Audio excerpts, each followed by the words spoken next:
Filosofia Pop é uma conversa sobre assuntos que possam ser interessantes para as pessoas. Nós convidamos duas pessoas em especial. Aqui a gente tem a Gorete Milagres, que é atriz, e o Ailton Krenak, que é escritor, roteirista, e eu, que sou professora de filosofia. O tema de hoje, a gente resolveu falar sobre velhice. E a gente resolveu falar sobre velhice, falar da velhice mesmo, assim, pensar a velhice como um tempo histórico, um tempo corporal, mas que também é um tempo da convenção, de uma certa convenção. Então, a gente poderia falar de todas as idades, e aliás podemos começar falando das idades. E a velhice é uma forma ou uma apresentação, uma configuração da idade das pessoas. Não é a única idade. Existe a juventude, existe a adolescência, existe a idade madura, a maturidade. E tem a coisa que a gente chama de velhice, que tem muita gente, inclusive, que não consegue dizer velhice. O que é a velhice? O que dizer dela? A gente podia começar pensando nisso, um conceito de velhice. Onde está a velhice? O que a gente faz com ela? Como que a gente pode abordar isso? Pode ser considerando a idade que a gente tem, pode ser considerando a idade que os outros têm, enfim. Eu acho que a idade, ele depende do estado de espírito, né? Tem pessoas que já são velhas, porque a Organização Mundial de Saúde diz que com 60 anos você já é velho, né? Eu discordo disso. Então, eu conheço pessoas jovens com um estado de espírito muito velho. E eu conheço pessoas idosas com um estado de espírito muito jovem. Então, eu acho louco essa história de falar da velhice dessa forma, né? O que é ser velho? O que é a velhice? Bom dia, oi para vocês todos. Eu viajei para encontrar com vocês aqui e a primeira parte da minha viagem começou indo para o aeroporto pegar um voo para cá, bem cedinho. E o serviço do embarque dizia assim, nessa fila aqui à direita, embarca primeiro as pessoas com 80 anos, com mais de 80 anos. Depois vão embarcar crianças, mulheres e todas as pessoas com mais de 60 anos. Eu escutei aquilo, eu achei tão interessante, que eu pensei assim, acho que eles já estão me dando uma dica para o tipo de conversa que eu vou ter hoje sobre essa cronologia, esse negócio que começa contando pelo tempo. E eu achei que era legal e é uma boa oportunidade de fazer esse comentário com vocês, porque eu acho que essa classificação de idade das pessoas, ele é uma coisa que tem a ver com comércio, com mercadoria. É quando eles começaram a comparar a gente com mercadoria que nós começamos a ser classificados assim por idade. O que fica velho é mercadoria. Gente, não. A matéria, as coisas sofrem passagem do tempo diferente de gente. As pessoas mais interessantes, mais luminosas e criativas que eu aprendi com eles alguma coisa, eram pessoas que seriam incluídos naqueles que são chamados para embarcar primeiro, porque já estão com 80 anos. E algumas pessoas que têm essa maturidade, essa experiência, tratam isso com uma certa tolerância, tipo assim, tá, deixa eles me tratarem como se eu fosse um calendário. Mas a gente pode olhar essa ideia de envelhecer ou de estar novo dependendo da cultura que cada povo vive. Né? No mundo urbano, no mundo, digamos assim, ocidental, as pessoas estão cada vez mais listadas como produto, como produtores, ou produção. Se você está trabalhando, está rendendo muito, tal, você está funcionando, parece que você é novo. É mais ou menos uma ideia assim, que eu acho que seria uma boa provocação para a gente continuar. Acho que você sinaliza para esse caráter de marcador, né, de opressão mesmo. A idade é um marcador de opressão. Eu acho interessante a gente pensar como, então, desse ponto de vista, né, se a mercadoria é o calibre, então, crianças, jovens, adultos, hoje em dia se fala até de adulto jovem, né? Aí o adulto propriamente dito, e depois inventaram um termo, que é o termo terceira idade. Vocês já ouviram falar nesse termo? É um termo engraçado, né? Porque é um termo que esconde também esse termo velhice, quer dizer, coloca o termo velhice como um termo desabonatório, como se também fosse ruim você ser velho, né? Como se fosse melhor você dizer que você é da terceira idade. E aí se coloca a ideia de terceira idade como uma espécie de palavra que serve para desviar a atenção sobre esse aspecto da velhice como um desabono, como um desvalor. Claro que a idade, numa sociedade capitalista como a nossa, a idade virou realmente um marcador de opressão. Então, pessoas que são jovens, pessoas que são crianças, pessoas que são adolescentes, jovens, adultos, e velhos, são todos marcados, né, de alguma maneira, sobretudo à medida que essas pessoas sejam sujeitos, como você estava colocando, da produção.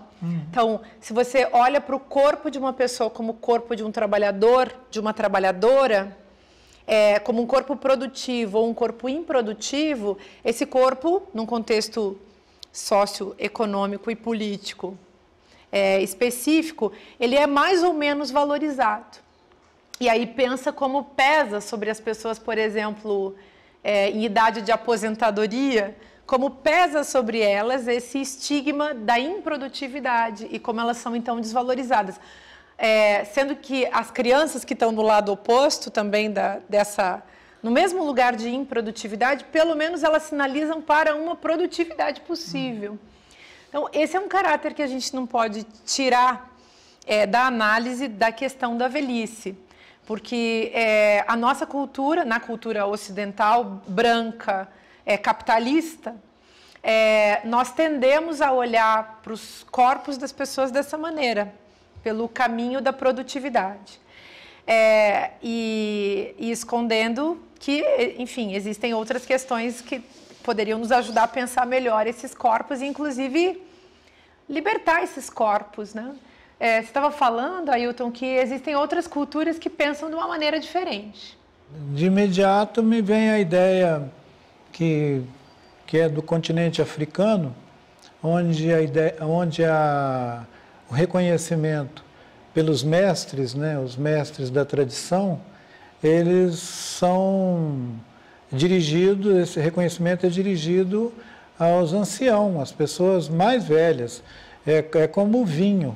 Quanto mais velho, melhor, no pensamento da cultura de alguns povos, né? Na África, quando um homem de 100 anos, 115 anos, um ancião morre, todo mundo lamenta e diz que perdeu uma biblioteca, que perdeu um acervo cultural, perdeu um tesouro. No Ocidente, a partir de um certo momento, aquela pessoa, antes de morrer, ele já está descartado. Ele está descartado como sujeito social e está descartado também como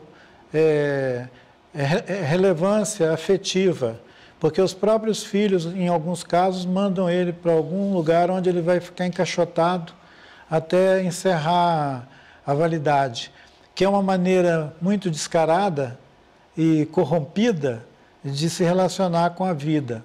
Eu estava lembrando do sujeito que inventou o termo adolescência. Um cara chamado Stanley Hall.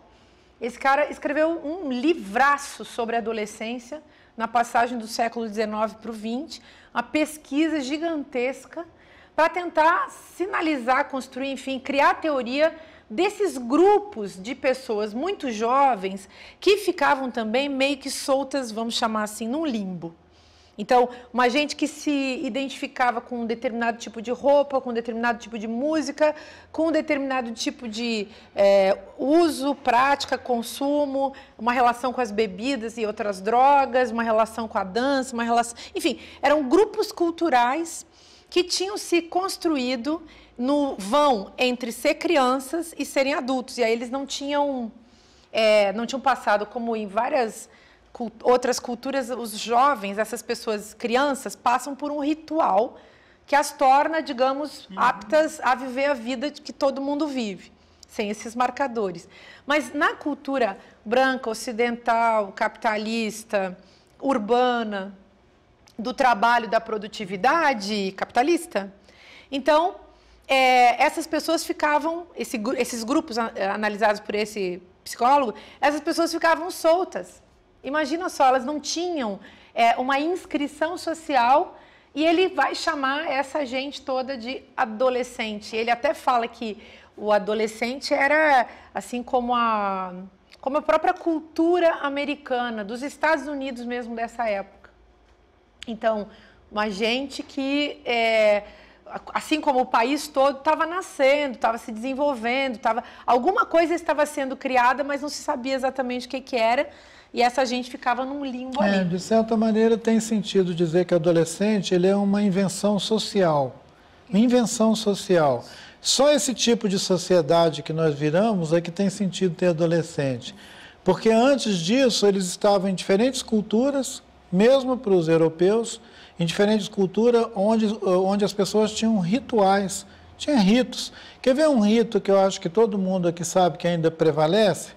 Eu tenho uma idade que as famílias são católicas, que as crianças fazem, eu acho que é crisma, não é isso? Crisma. Que idade que é crisma?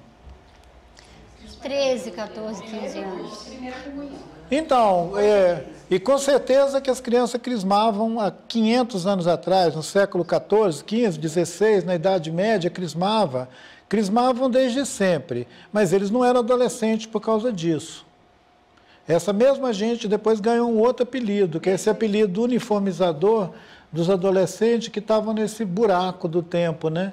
E eu acho que ele tem tudo a ver com aquele comentário inicial que eu fiz de mercadoria. Sim. Porque é exatamente quando nós todos começamos a virar gado. É como se todos nós fôssemos realmente um produto, né?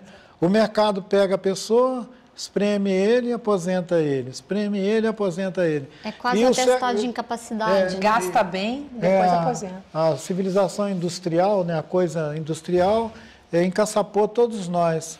Enquanto a gente não consegue se enquadrar nisso que você falou, mercadoria, entende? Eu curto muito a minha melhor idade, a minha terceira idade e a minha velhice. Eu paguei, entende? Durante anos, trabalhei durante anos, 10 anos eu estou aposentada, e todo dia, e quando eu levanto, eu falo, eu adoro a minha fase de velhice, de idosa, sei lá o quê. Eu levanto a hora que eu quero, eu saio, eu vou, eu curto, entende? Porque a gente tem que aproveitar o dia, né? E a nossa idade nos dá aquela consciência de aproveitar o dia de hoje, porque o dia de amanhã eu não sei como é que é, sabe? O que você acha da gente não se enquadrar nisso? Eu acho ótimo. E eu não imaginava que eu estivesse sugerindo assim um enquadramento. Eu, pelo contrário, eu provoco as pessoas a escaparem de qualquer enquadramento, que é o que eu fiz, né? Eu não me envolvi com a ideia de marcar a minha idade relacionando ela com um tempo em que eu ia ser útil e um tempo depois que eu ia ficar livre dessa ideia de vínculo com o mercado de trabalho e tudo. Eu continuo fazendo tudo o que eu fazia, com 20, com 30, com 40, e que ótimo, nós dois temos a mesma idade. Em setembro eu faço 65 também. Posso falar? Eu acho que cada um é um. Minha mãe e Confúcio falavam isso, cada um é um. Né? Eu fico feliz de ouvir você. Eu tenho trabalhado com idosos, com a personagem Filomena, e eu me deparo com pessoas que acabaram de aposentar e deprimem. E falam, e agora? E tem que reinventar, tem que trabalhar, tem que buscar o que vai ser da minha vida, porque já estava acostumado a levantar, sair do trabalho. No supermercado perto da minha casa tem uma mulher que empacota de 80 anos, porque ela falou, eu gosto de trabalhar, eu gosto de sair. Então, eu acho que para cada um a idade vem de uma forma, né?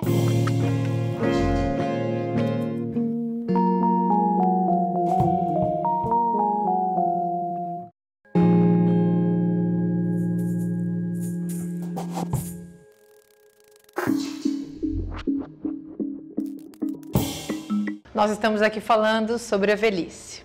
A velhice que é um assunto desses que a gente precisa enfrentar, porque se tivermos sorte, nós envelheceremos. Né?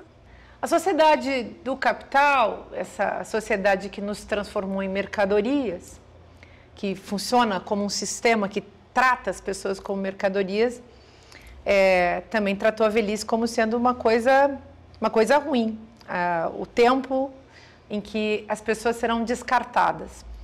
Bom, queria colocar aqui para a gente pensar a questão da velhice das mulheres.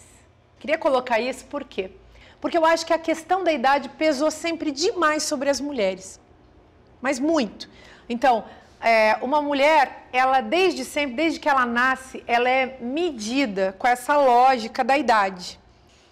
Você nasce menina, você cresce, você já é olhada como uma mercadoria, mais do que um homem, certamente.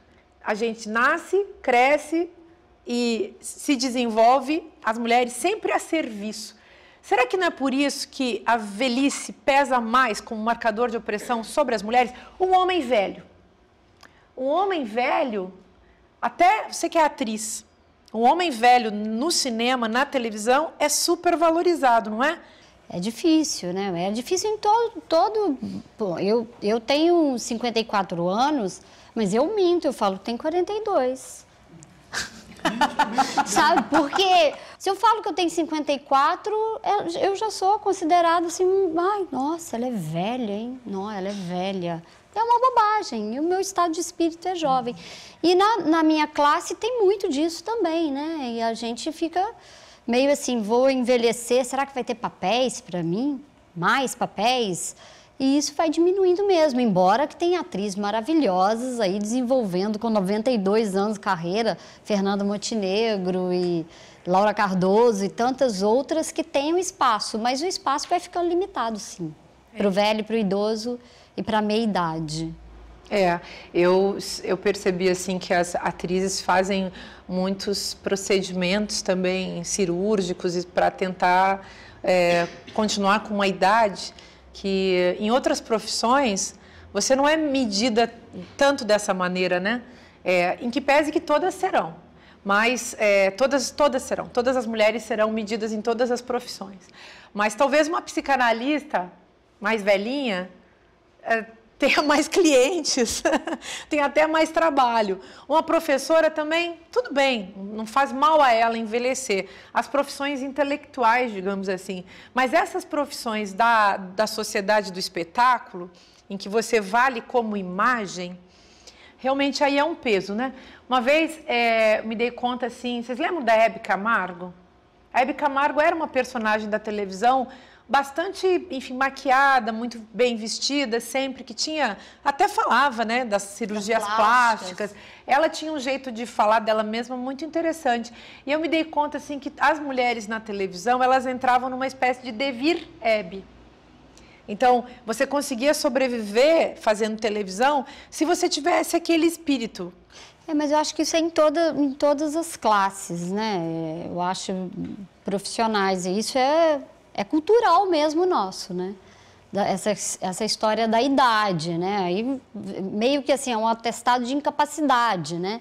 que dão para a pessoa determinada. Muitas das pessoas sofrem por conta disso. E agora? O que vai ser da minha vida? Então, eu acho que a gente que tem que mudar isso, né? Mudar esse espírito e não pensar, eu estou envelhecendo, tem uma ruga aqui, eu vou lá arrumar. Vamos lidar melhor com isso. Como que eu vou viver, né? Mas para algumas profissões isso é fatal, né? Não dá para imaginar uma modelo, por exemplo, entrando numa passarela com 60 anos. A exceção do Pelé também, não é toda hora que um jogador consegue contrato depois de 60 anos, né? Então, essas profissões em que o corpo e a imagem são o próprio capital. O próprio capital. Então, mesmo que a pessoa depois vá se reinventar, eu me lembro de um caso de reinvenção, que agora me veio à cabeça. Eu conheci uma artista plástica que já faleceu, chamada Adelaide Tomazelli. Adelaide Tomazelli morava na Áustria e passava todos os verões no Rio Grande do Sul. E os verões gaúchos, né? E fugia do inverno europeu. E ela começou a fazer gravura depois dos 70 anos de idade. E gravura, e desenho, pintura, e começou a expor nessa idade, viveu até os 99.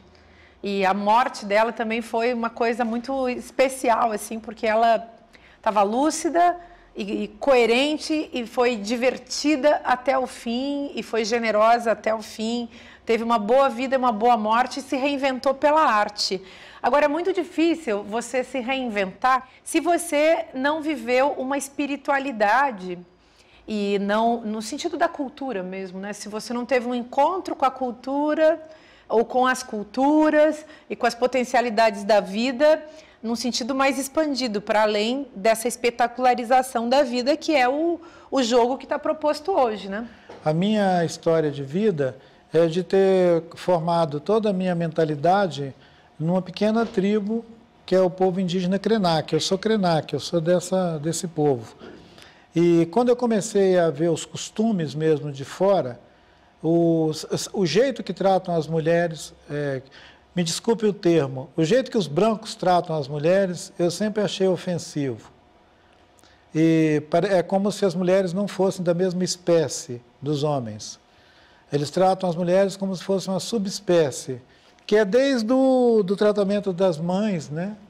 As mulheres que estão vivendo a experiência da maternidade, ao invés de elas serem protegidas e cuidadas pelos seus grupos familiares, elas são, na maioria das vezes, deixadas como se elas estivessem passando por uma experiência só delas, que não é social, que não é uma experiência de todo mundo, não é todo mundo que está parindo, é só aquela mulher que está parindo. O povo dela, a família dela, a comunidade dela não se envolve. Então, são algumas observações de fora, digamos, de fora da cultura, que conseguem enxergar isso. Se vocês olharem em volta de vocês vão perceberem como que as mulheres, especialmente mulheres, não estamos falando dos homens, elas têm diferentes tratamentos nas diferentes culturas, mas tem um traço comum. Elas são diminuídas, ao invés de elas serem elevadas. E esses seres maravilhosos são tão bons que eles são capazes de aguentar essa baixaria dos homens e ainda ficarem lindas, criando filho, criando neto. Sim. E suportar esses homens até morrer e sem estar feliz com esses homens do lado, tem isso, né? É uma transcendência. Que é um grande problema também da velhice hoje, é a insatisfação da mulher com a vida que foi imposta ali, que ela não conseguiu sair dela, né? Daquela situação. Tem muita mulher idosa que fala, se eu pudesse eu teria separado, mas não usava. Mas a senhora está casada há 70 anos porque não consegui separar. Então, imagina a infelicidade dessa mulher, né? E tem se a gente pensa, então, por essa perspectiva, que acho que é meio inevitável, essa mulher tratada sempre como uma mercadoria, como uma trabalhadora não paga, né? Então, você pensa, ela é criança, menina, e já se pensa nela como uma mãe, como uma avó, uma cuidadora de netos, uma cuidadora de pais mais velhos. Quando a gente trabalha, na nossa geração que a gente foi trabalhar fora, que a gente pagou para outras mulheres fazerem serviços com os nossos filhos, com, enfim, os nossos pais, aí que a gente começou a perceber também isso, né? Perceber que nós fazíamos um trabalho não pago. Então, essa figura que foi trabalhadora não paga, essa esposa, que foi marcada, então, já como uma classe, você falou em subespécie, acho isso tão interessante, mas é também uma subclasse, porque as mulheres são uma classe social direitinho, uma classe social de trabalhadoras escravizadas, na família, que também no serviço fora da família também recebe um salário diferente dos homens, em todos os setores. Aí elas são marcadas também pelo estigma da beleza, que é bom, não sei para quem, pelo estigma da sensualidade e, inclusive, numa visão nada generosa, porque a visão do capitalismo ela é avarenta, ela nunca é generosa, a própria maternidade vira um estigma. Você lançou essa questão quando você falou da questão das mães, né? E aí você pensa, essa pessoa envelhece, quando ela está velha, ela vem com mais, ela perdeu a sensualidade, provavelmente, a beleza, provavelmente, porque sensualidade e beleza estão ligadas a um paradigma de juventude, e aí ela já não tem mais a função de mãe. Se ela ainda puder ser avó, ela ainda continua sendo útil e não é paga, constantemente cuida de neto de graça, e a família acha que ela tem a obrigação de fazer isso.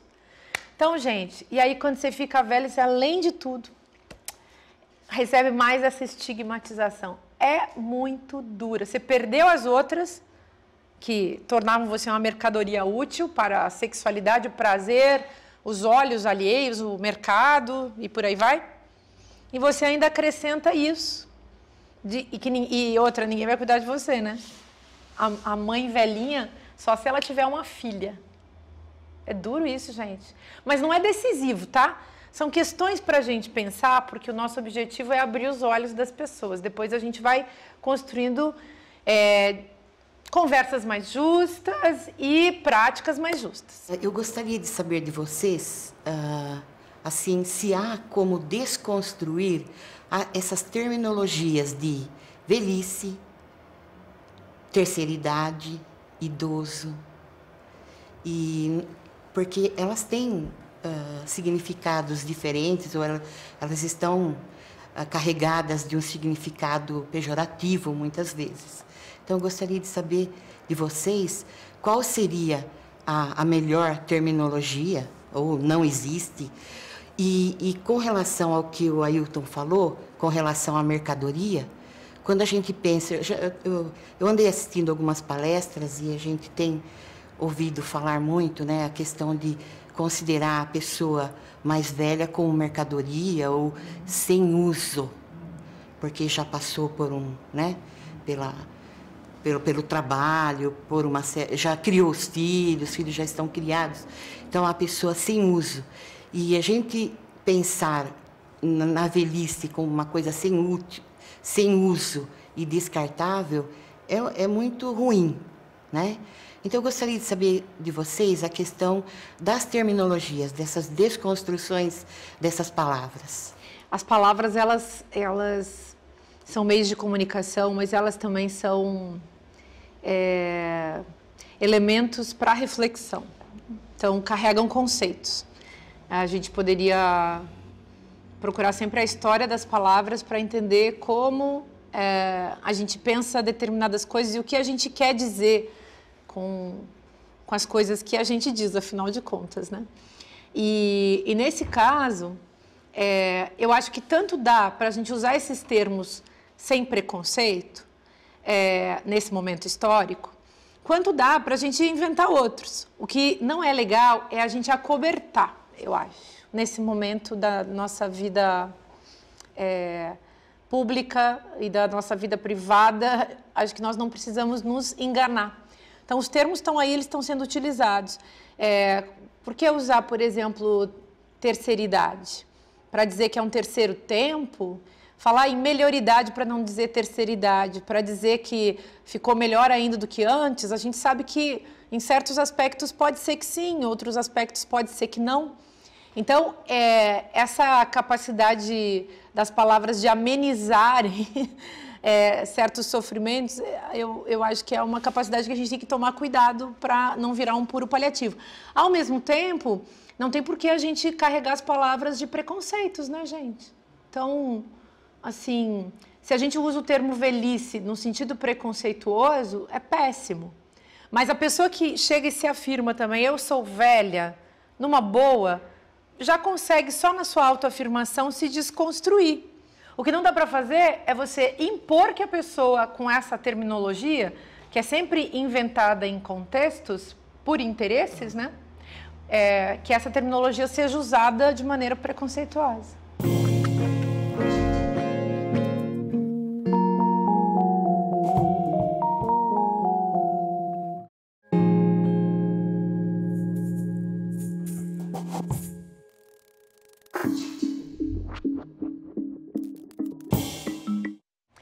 A Simone de Beauvoir escreveu um livro sobre a velhice, quando ela se deu conta que ela estava ficando velha e que esse estigma estava pesando sobre ela.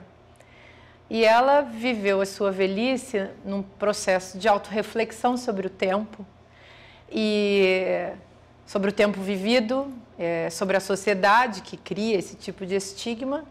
E, ao mesmo tempo, nessa perspectiva também do que eu tenho a ver com isso. Então, o que eu posso em relação a isso, como a minha experiência e a minha subjetividade se relacionam com isso que o mundo coloca nas minhas mãos. Então, ela usou a expressão para a velhice, ela disse, viver sem tempos mortos. Então, viver sem tempos mortos é viver aproveitando a vida, é viver com a sabedoria acumulada, porque se acumula também a sabedoria, a experiência, se descobre algumas coisas, a gente também se acostuma com certas coisas que tornam a vida, às vezes, mais fácil. Tem uma autora brasileira que eu gosto muito também, que é a Miriam Goldenberg, que escreveu sobre a velhice, e ela comenta nos seus estudos sobre uma coisa que ela chamou de curva da felicidade. Aí ela diz assim que existe picos, né, de felicidade na vida. No tempo da vida, na duração da vida, a gente é muito feliz no começo, talvez porque a gente não saiba o que é esse negócio, e você é muito feliz depois que passa do buraco profundo daqueles anos, quando você tem uns 40 anos, digamos, 40 e poucos anos, e você fica assim, cheio de expectativas, cheio de cobrança, autocobrança, cheio de obrigação. Os filhos, sei lá que idade tem, são adolescentes, talvez, não sei. Você está todo demandado, todo exprimido no meio de expectativas suas e dos outros. E aí ela diz que volta a felicidade como uma potência. Quando você começa a envelhecer, você vai envelhecendo e quanto mais velho você fica, mais, como dizem os jovenzinhos, de boas você fica, né? Então, eu acho essa ideia de uma bela velhice, que a Miriam Goldenberg tira isso da Simone de Beauvoir, muito interessante. Então, a bela velhice, um tempo muito bom para se viver. Agora, é claro, determinadas condições econômicas, políticas e sociais podem, de fato, prejudicar essa bela velhice, né? A gente está falando aqui também de minorias políticas, pessoas marcadas por questões de raça, de classe, de gênero, de sexualidade, as mulheres, enfim, as coisas ficam muito difíceis. Mas vamos falar da parte feliz, então, de ser velho? Como a gente pode colocar até, eu acho, esse operador. Como? Estava falando da Adelaide Tomazelli, que descobriu as artes visuais. Tem outras coisas que dá pra gente fazer na velhice? O que você acha que dá pra fazer na velhice? Esses dias uma amiga minha me escreve assim, escreve assim, Márcia, por que você não vira psicanalista? É uma boa profissão para uma velhinha. Ela, assim, ela já tá me vendo como velhinha, né? Não, ela estava preocupada comigo. O que mais que dá pra gente fazer na velhice, Gorete? O que você acha? Acho que depende do dom de cada uma, né? E tem coisas que não fizeram quando jovem, mas por que não vou fazer isso agora, né? Vou pintar, vou dançar, vou amar mais. Na velhice pode amar, pode beijar, Pode fazer sexo, muito sexo, inclusive. Esse entendeu? Esse é um baita assunto. Esse é um baita assunto, porque na nossa construção, no imaginário sobre a velhice, que é um imaginário... Estou falando do imaginário cristão mesmo. Esse imaginário cristão é um imaginário moralista. E é um imaginário que combina em tudo com o imaginário capitalista, que trata as pessoas como mercadoria. Então, vocês imaginem que bomba sobre um mísero corpo humano essa combinação de cristianismo com capitalismo. É uma bomba que explode no corpo e faz a pessoa, de repente, acreditar que ela, por estar marcada sob o estigma da velhice, não pode mais beijar, abraçar, fazer sexo, no sentido físico do termo, transar mesmo, né? Que ela não pode mais ter determinadas atitudes. Né? Se apaixonar. Se apaixonar, pode se apaixonar. E o engraçado é que haja tantas pessoas não velhas, não estigmatizadas, que, sendo jovens, têm esse tipo de preconceito, tipo, mãe, você não pode mais isso. Minha avó arranjou um namorado, meu avô tem uma namorada.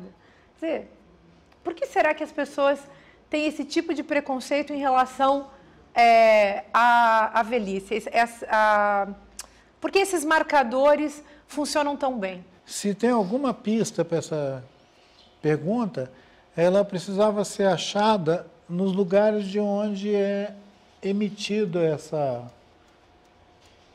de onde é vocalizado isso, de minha avó não pode, meu avô arrumou namorada. Essa censura, ela tem uma origem, ela sai de um lugar. Mas me ocorreu também que uma das fontes de geração dessas marcas, gente, são esses tais de meios de comunicação, as mídias, né? As televisão zona e tudo. Tem uma hora, no Brasil inteiro, que se você olhar, todas as janelas são da mesma cor. Que cor que são as janelas ali pelas 8h30, 9 horas da noite? Eu me lembro que em algumas... Eu ando muito para o interior do Brasil. Eu me lembro que em algumas cidades do interior do Brasil, eu não precisava perguntar a hora para ninguém. A hora que eu entrava e via todas as janelinhas azuis, eu sabia que eles estavam vendo a novela das 8. Todo mundo, de costa para a praça, para a rua, e de frente para uma telinha. Em alguns casos, às vezes, a telinha era no meio da praça, então ficava todo mundo na telinha. Mas agora essa cor está mudando. Vendo aquela novela. Mas o meu comentário sobre isso é que essa mensagem repetida durante 10, 20, 30, 40 anos ocupou a metade da vida de alguns de nós aqui. Durante a metade da vida, alguns ficaram vendo aquela mensagem. Essa mensagem, ela é insidiosa, ela é subliminar. Ela mostra quem é que compra, ela mostra quem que veste bacana, quem que veste legal, quem que é vencedor e quem é vencido. E o discurso disso são as novelas, os novelão. Os novelão mostrando quem é que é bacana no final. E geralmente os bacanas no final são exatamente os modelos desse tipo de sociedade discriminatória que a gente vive nela. Tem a empregada lá na cozinha que fica preparando tudo legalzinho, a limpadeira, a faxineira, a moça bonitinha, o rapaz espertinho e dando golpinhos. Então, assim, tem uma cultura que vai sedimentando essa mentalidade cretina. Então, quando você vira, ele já é velho, você está só repetindo uma frase que você já escutou 500 vezes na novela. A gente tem que pensar no que fazer com a vida na velhice, justamente porque nós estamos cada vez mais velhos. E durante um longo tempo dentro da história humana, dessa história também, vamos colocar entre aspas, ocidental, a velhice foi um desconhecido. Então, na antiguidade clássica, os gregos, conta-se que eles viviam muito tempo. Depois, durante esse período cristão, medieval, na história da Idade Média, a expectativa de vida das pessoas baixou. E, enfim, aquelas pestes, as doenças, as guerras, as matanças que os seres humanos perpetraram uns contra os outros. E nas grandes guerras da Europa, a expectativa de vida também das pessoas diminuiu em função... 30, 40 anos, o homem era velho. Pois é. Né? E aí, depois, com o avanço da medicina, com os processos de cuidado, com as higienizações todas que são feitas no dia a dia. Hoje nós vivemos muito tempo e aí temos que começar a pensar no que faremos com isso. É legal a gente falar disso tendo em vista que existe um corpo. E um corpo que, por mais que a medicina avance, por mais que a gente se cuide, esse corpo fala de um jeito diferente com a gente. E é esse corpo que fala diferente que é também estigmatizado. Então, a gente vai dizer, corpo, por favor, né? Me leve. Corpo, torne possível, né? Espero que o meu corpo torne possível certas atividades, desde, sei lá, correr uma maratona, até, sei lá, de repente poder fazer sexo, né? Que corpo é esse? Como um corpo em que certas limitações, certas novidades estão colocadas. Todos esses tempos históricos são uma determinada experiência com a linguagem. E a experiência com a linguagem é sempre uma experiência com o corpo. Então, a infância é uma experiência com a linguagem. Uma experiência de muito aprendizado, muita leveza, muita transformação, porque tem aquele corpo infantil se transformando. O encontro com muitas outras linguagens. E talvez a velhice possa ser também esse retornar da infância. No Nietzsche, no Zaratustra, por exemplo, aparece os tempos da vida humana, né? Então, primeiro você é leão, depois você é camelo e depois você é criança. Então, só que esses tempos não são exatamente cronológicos. E essa nossa perspectiva ocidental tratou a nossa temporalidade, a nossa experiência com o tempo apenas de um ponto de vista cronológico. E nessa última fase do Zaratustra, então, surge a criança. E a criança pode combinar muito com qualquer tipo de corpo, inclusive com esse corpo velho. Um corpo que já viveu, sei lá, 70, 80, 90, 100 anos. Eu penso que seria muito interessante também animar as pessoas que já tiveram a maravilhosa experiência de passarem 50, 60, 70 anos, dizendo para eles o quanto que eles já sabem sobre o mundo e como que eles deveriam aproveitar esse conhecimento para eles viver da melhor maneira possível tudo. Ao invés de segmentar a experiência da vida como o mundo do trabalho faz, aproveitar em tudo. O maior mestre da dança, do teatro no japonês, ele começou a dançar, ele começou mesmo a dançar, ele já estava com 65 anos, quando ele decidiu que ele ia começar. E ele simplesmente ficou sendo o maior do mundo. E o Chaplin também, vocês lembram do Chaplin? Se o Chaplin tivesse vivo até agora, ele estava aprontando até agora. Ele estava aprontando como uma criança. Tem tantas coisas que nós podemos aplicar esse aprendizado da vida para tornar o lugar da gente muito mais interessante para nós e para os outros. E isso talvez seja desconstruir o lado sombrio da força. Não é isso? E como diz os meus parentes Kaxinawá, que são os índios que vivem na floresta, na Amazônia, eles dizem o seguinte: não deixe a força da preguiça te pegar. Entendeu a piada? Não deixe a força da preguiça te pegar. Depois que eu entrei para a envelhecência, que tem adolescência, né, eu estou na envelhecência. Já estou com 71, quase para 72. Eu adotei para mim uma norma que é um dia de cada vez. Porque eu acho que 2 dias são muito pesados. E se eu for fazer planos, né, eu vou me frustrar também, porque eu não sei o que vai acontecer. No dia seguinte é sempre um ponto de interrogação. Então eu vivo intensamente aquele dia. Mas quando eu fiz 60, que aí eu fiquei sexy, eu fui dançar. E eu faço parte de um grupo que representa a cidade nos Jogos Regionais do Idoso, que chama-se Jori. Então, desde os 60 é que eu faço parte desse grupo. Então, o nosso time virou uma família. E isso me ajuda muito a viver. Ocupa bastante o meu tempo. E eu faço, sim, muitas coisas porque eu não fico só lá. Eu vou lá, eu venho cá, e aqui a gente viaja, faz... Olha, eu sou espoleta, mas às vezes me pergunto, será que eu não estou exagerando na minha maneira de envelhecer? Estou exagerando na minha maneira de ser, pois às vezes eu imponho a minha presença.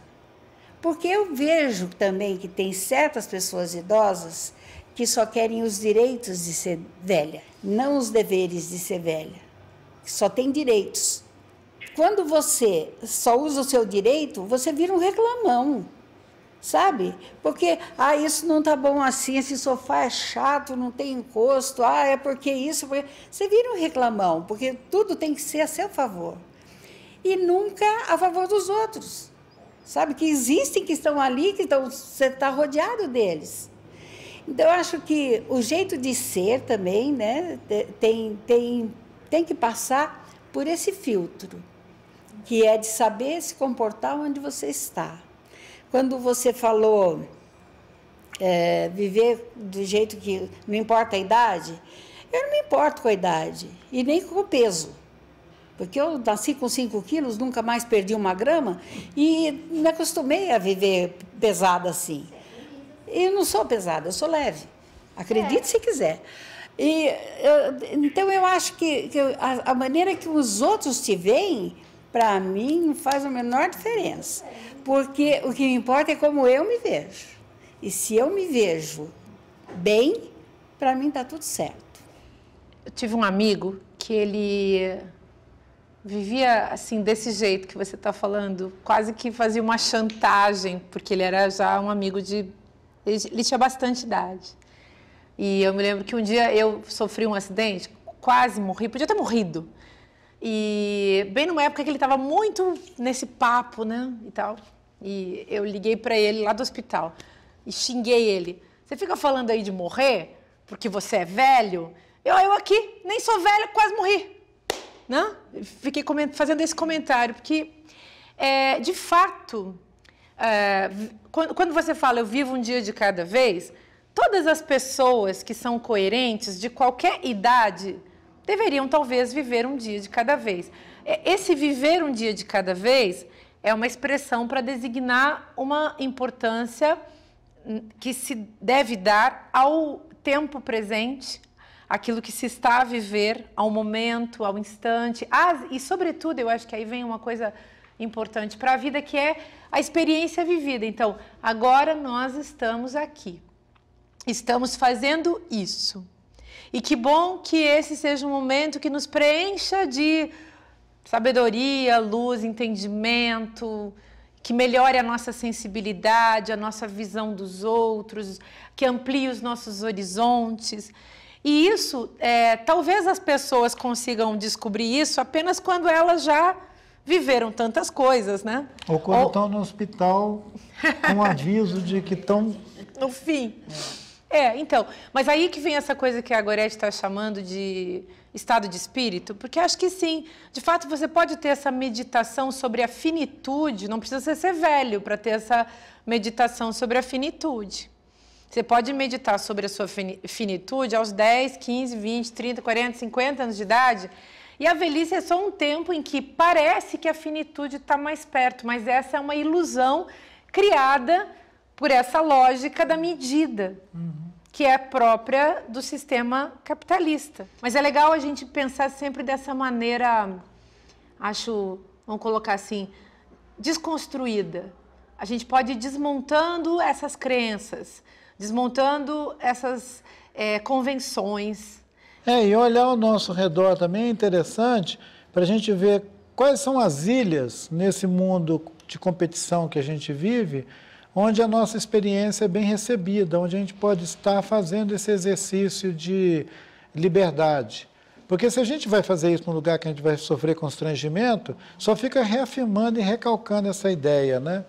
Se vocês têm coletivos de vocês que fazem essas experiências, como já foi mencionado aqui, uma maneira que eu acho que é criativa de fazer essa prática nos coletivos, nas experiências de vocês, radicalizar na visão que vocês têm do viver aqui e agora ao máximo.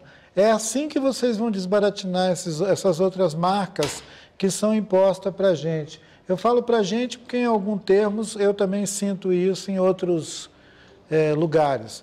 E eu procuro os lugares onde eu posso afirmar essa visão e expandir ela. É isso que a gente tem que fazer. Obrigada a Gorete Milagres, ao Ailton Krenak. Espero que a gente tenha outros momentos assim, que a gente espalhe essa chance de pensar mais com mais cuidado e delicadeza por aí. Obrigada.